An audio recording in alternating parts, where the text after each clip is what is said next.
రైతులు వరిని వదిలేసి ప్రత్యామ్నాయ పంటల వైపు వెళ్ళాలని చెప్పి తెలంగాణ గవర్నమెంట్ ప్రోత్సహిస్తుంది.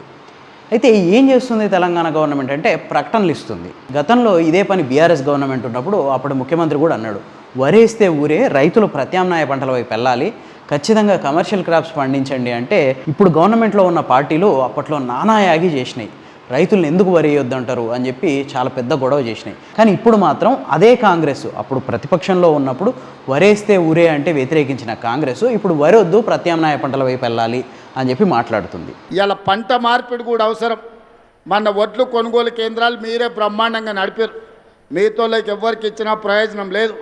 కానీ వడ్లు మొక్కజొన్నలు మన సమస్యలు తీరువవు, సమస్యల్ని పెంచుతున్నాయి. పంట మార్పిడి మీద మా ఆడబిడ్డలే నీ రైతు వేదికల దగ్గర పోయి చెప్పి రావాలి. అయితే అంత ఈజీనా ప్రత్యామ్నాయ పంటల వైపు వెళ్ళడం? ఏం చేయాలి? ఓన్లీ ప్రకటనలు ఇచ్చి రైతుల్ని ప్రత్యామ్నాయ పంటలు వేసుకోండి, ఈసారి వరి ఆపేయండి, దాని బదులు కంది వేయండి, పెసరేయండి, లేదంటే ఇంకా మొక్కజొన్న వేయండి అని చెప్పడం ఈజీనే. కానీ ఆ పంటలు వేయాలంటే రైతులకు అనువైన పరిస్థితులు కూడా గవర్నమెంట్లో కల్పించాలి. ఓన్లీ రైతులు పంట వేసి తీసుకొచ్చి ఎక్కడ అమ్ముకోవాలి? రైతులకు మార్కెటింగ్ కల్పించాలి, అట్లాగే గిట్టుబాటు ధర కల్పించాలి, దళారుల వ్యవస్థను అడ్డుకోవాలి. ఇవన్నీ ఉంటేనే రైతులు ప్రత్యామ్నాయ పంటల వైపు వెళ్తారు.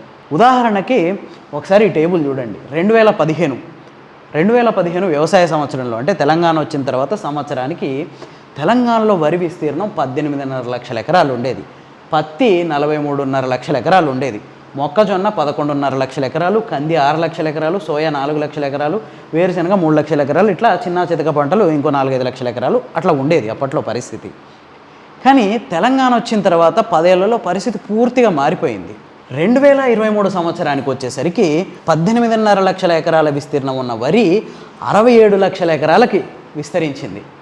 సేమ్ పత్తిలో పెద్దగా మార్పు లేదు. కానీ అదే టైంలో మొక్కజొన్న 11.5 లక్షల ఎకరాల నుంచి 5 లక్షల ఎకరాలకు పడిపోయింది. అంటే 6 లక్షల ఎకరాల సాగు విస్తీర్ణం తగ్గిపోయింది.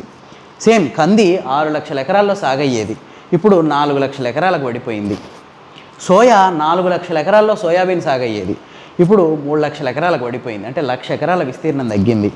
వేరుశనగ గతంలో 3 లక్షల ఎకరాలకు సాగయ్యేది, ఇప్పుడు 1,50,000 ఎకరాల్లో సాగవుతుంది. అంటే ఎక్కడుంది సమస్య? ఎందుకు వరి విస్తీర్ణం ఇంత దారుణంగా పెరిగిపోయిందంటే వరి పంట పండించడానికి కావాల్సిన అనువైన పరిస్థితులు ఏర్పడ్డాయి. వరికి విపరీతమైన నీళ్లు కావాలి. ఈ వచ్చిన 10 ఏళ్లలో సాగునీటి వనరులు విపరీతంగా పెరిగిపోయినాయి. 24 గంటల కరెంటు పేరుతో భూగర్భ జలాలు తోడుకోవడానికి అనువైన పరిస్థితులు ఏర్పడ్డాయి.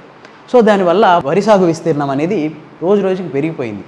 అంతేకాదు ఇంకొకటి ఏంటంటే వరి పండిస్తే మార్కెటింగ్ ఈజీగా అయిపోద్ది అన్నది రైతుల్లో పడిపోయింది. అంతేకాదు వరిలో యాంత్రీకరణ పూర్తి స్థాయిలో వచ్చేసింది. ఇప్పుడు నారు పోసిన దగ్గర నుంచి కోత కోసి ఆఖరికి ఒడ్లు దొరపర పట్టిన దాకా ప్రతి విషయంలో యాంత్రీకరణ జరిగింది. నాటేయడానికి యంత్రం, కలుపు తీయడానికి వీడర్లు వచ్చినాయి, మందు కొట్టడానికి డ్రోన్లు వచ్చినాయి, కోత కోస్తానికి హార్వెస్టర్లు వచ్చినాయి, ఆ తర్వాత తూర్పార పట్టడానికి కూడా మిషన్లు వచ్చినాయి.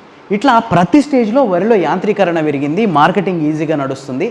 కాబట్టి రైతులు 18.5 లక్షల ఎకరాల విస్తీర్ణం నుంచి 67 లక్షల ఎకరాల విస్తీర్ణానికి పెరిగిర్రు. మరి గవర్నమెంటు ప్రత్యామ్నాయ పంటల వైపు రైతుల్ని వెళ్ళండి అని చెప్పినప్పుడు ఈ వరికి ఎట్లయితే యాంత్రీకరణ మార్కెటింగ్ వస్తువులు కల్పించిందో అట్లా ప్రత్యామ్నాయ పంటలు ఏవో ముందు చెప్పండి. మీరు ఏ ప్రత్యామ్నాయ పంటలు వేయాలి, దానికి మీరు ఎట్లాంటి చర్యలు తీసుకుంటున్నారు, రైతుల్ని దానివైపు ఎట్లా ప్రోత్సహిస్తున్నారు, ఇవన్నీ చెప్పి వ్యవసాయ అధికారులతో సమీక్ష నిర్వహించి ఏ ఏరియాలో ఏ పంటకి భూములు అనుకూలంగా ఉన్నాయి వాటిని తీసి ఆ భూముల్లో ఆ పంటలు వేసేలా రైతుల్ని ప్రోత్సహించడమే కాకుండా టైంకి మార్కెటింగ్ కల్పించడం, వాటికి కావాల్సిన యంత్రాలు సమకూర్చడం, ఇట్లాంటివన్నీ గవర్నమెంట్ చెయ్యాలి. చేస్తేనే పంట మార్పిడి అనేది సాధ్యమైద్ది. లేదంటే ఎన్ని ప్రకటనలు ఇచ్చినా ఎంత గగ్గోలు పెట్టినా పంట మార్పిడి అనేది సాధ్యం కాదు. అయితే పంట మార్పిడి చెయ్యండి అని చెప్తూనే రైతులకి సన్నాలకు బోనస్ అని చెప్పి కూడా ఈ 2 ఏళ్ల నుంచి ప్రకటించింది. అది వస్తుందా రావట్లేదా అన్న విషయం తెలియదు, కానీ రైతులనైతే ఆ మత్తులో ఉంచింది. అంటే నువ్వు ఒకవైపు సన్నాలు పండించు, నేను బోనస్ ఇస్తా అని చెప్తూ ఇంకో దిక్కు పంట మార్పిడి చేయమంటే రైతులు ఎట్లా చేస్తారు? ఇంకో దిక్కు రైతులకి గ్రౌండ్ లెవెల్లో మిగతా పంటలు పండించడానికి అనుకూలమైన పరిస్థితులు లేవు, మార్కెటింగ్ వ్యవస్థ లేదు, ఎట్లా పండిస్తారు? ఆల్రెడీ మనం చూస్తున్నాం కదా, పత్తి, మొక్కజొన్న, జొన్న కొనడానికి రైతులు నానా తంటాలు పడుతున్నారు. వరి అయితేనే సరే కాస్త లేటో ముందో వెనకో అయినా అమ్ముడు పోతుంది. కానీ అదే టైంలో ఒక మొక్కజొన్న నమ్ముకోవడానికి, అట్లాగే వేరుశెనగ నమ్ముకోవడానికి, పత్తిని నమ్ముకోవడానికి నానా తంటాలు, మధ్యలో దళారులు ఆగమాగం అవుతారు రైతులు. సో ఇట్లాంటి టైంలో మీరు ప్రత్యామ్నాయ పంటలకు మార్కెటింగ్ కల్పించకుండా ఇంకో దిక్కు వరికి సన్నాలకు బోనస్ ఇస్తామంటూ పంట మార్పిడి జరగాలంటే అసలు కుదరని పని. అయితే బీఆర్ఎస్ గవర్నమెంట్ గతంలో పంట మార్పిడి అంటే వ్యతిరేకించరు, కానీ అదే టైంలో బీఆర్ఎస్ గవర్నమెంట్ ఒక అద్భుతమైన స్టెప్ తీసుకుంది, అది పామ్ ఆయిల్ విషయంలో. అది కూడా నేను మీకు ఎక్స్ప్లెయిన్ చేస్తా. 2015లో అంటే తెలంగాణ వచ్చిన తర్వాత సంవత్సరం టైంలో మొత్తం తెలంగాణ అంతా కలిపితే పామ్ ఆయిల్ సాగు ఎంత ఉంది తెలుసా? కేవలం 45,000 ఎకరాలు. 45,000 ఎకరాల్లో మాత్రమే పామ్ ఆయిల్ సాగు అయ్యేది. అదే 2023 సంవత్సరానికి వచ్చేసరికి 3.5 లక్షల ఎకరాలకు పెరిగింది. 2015లో 45,000 ఎకరాలు ఉన్న పామ్ ఆయిల్ సాగు 2023కి వచ్చేసరికి 3.5 లక్షల ఎకరాలకు పెరిగింది. అంతేకాదు ప్రస్తుతం దేశంలోనే తెలంగాణ నెంబర్ 1 స్థానంలో ఉంది పామ్ ఆయిల్ తోటల పెంపకంలో. ఎట్లా సాధ్యమైంది ఇది? ఈ పొలాలన్నింటిలో గతంలో పత్తేసుడో బీడు భూములు ఉండడమో లేదంటే వేరువేరు పంటలు పండించిన రైతులే. మరి ఎట్లా సాధ్యమైంది? 45,000 ఎకరాల నుంచి 3.5 లక్షల ఎకరాలకు ఎట్లా పెరిగింది? సేమ్ వరిలాగే ఇది ర్యాపిడ్గా పెరిగింది. ఎట్లా పెరిగింది? సేమ్ వరికి ఎట్లయితే అనుకూలమైన పరిస్థితులు ఉన్నాయో పామ్ ఆయిల్కి అట్లా అనుకూలమైన పరిస్థితులు కూడా ఏం లేవు. కానీ గవర్నమెంట్ ప్రయత్నం చేసింది. అప్పట్లో గవర్నమెంట్ మొత్తం తెలంగాణ వ్యాప్తంగా 2.5 లక్షల ఎకరాలు పామ్ ఆయిల్ సాగుకు అనువైన భూముల్ని వ్యవసాయ శాఖ అధికారులతోటి సర్వే చేయించి మరీ గుర్తించింది గత ప్రభుత్వం. అంతేకాదు ఒక్క సిద్దిపేట, వనపర్తి ఇట్లాంటి జిల్లాలలో ఒక్కొక్క నియోజకవర్గంలో 50-60 సార్లు వ్యవసాయ శాఖ అధికారులు రైతులతో మీటింగులు పెట్టిరు, వాళ్ళని ప్రోత్సహించరు. అంతేకాదు పామ్ ఆయిల్ పంట చేతికి రావడానికి 4 సంవత్సరాలు పడుతుంది. ఈ 4 సంవత్సరాలు రైతుకు ఆ భూమిలో వచ్చేది ఏం లేదు. మొదటి 2 సంవత్సరాలు పామ్ ఆయిల్ మొక్కలతో పాటు వేరే పంట కూడా వేసుకోవచ్చు, కానీ తర్వాత 2 సంవత్సరాలు పామ్ ఆయిల్ మొక్కలు ఒంటరిగా ఎదగాలి. అంటే మొత్తం 4 సంవత్సరాల పాటు భూమిలో పామ్ ఆయిల్ సాగు చేయాలి. అప్పటి వరకు రైతుకు వచ్చే లాభం ఏమి ఉండదు.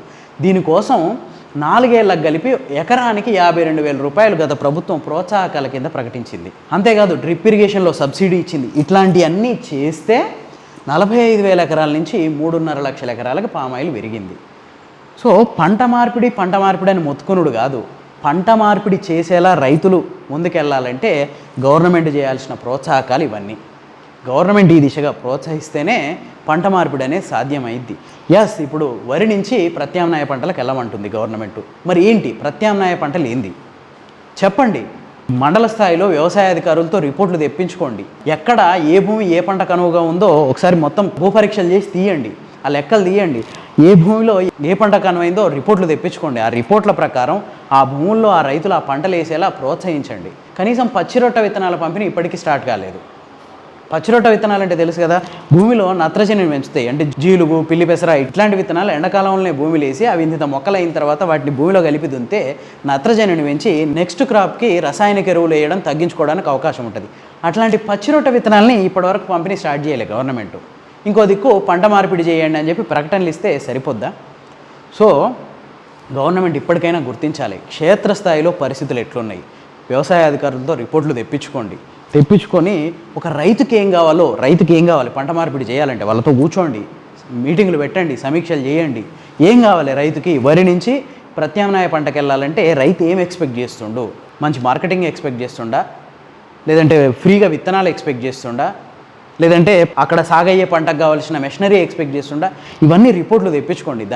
దానికి అనుగుణంగా చర్యలు తీసుకుంటేనే పంట మార్పిడి అనేది సాధ్యమైద్ది తప్ప మనం ఏసీ హాల్లో కూర్చొని రైతుల్ని పంట మార్పిడి చేయండి ఓహో అని డప్పు సాటి ఇయ్యంగానే పంట మార్పిడి అనేది కాదు. ఇప్పటికైనా ఈ విషయాన్ని ప్రభుత్వం గుర్తించి దానికి అనుగుణంగా చర్యలు తీసుకోవాలి.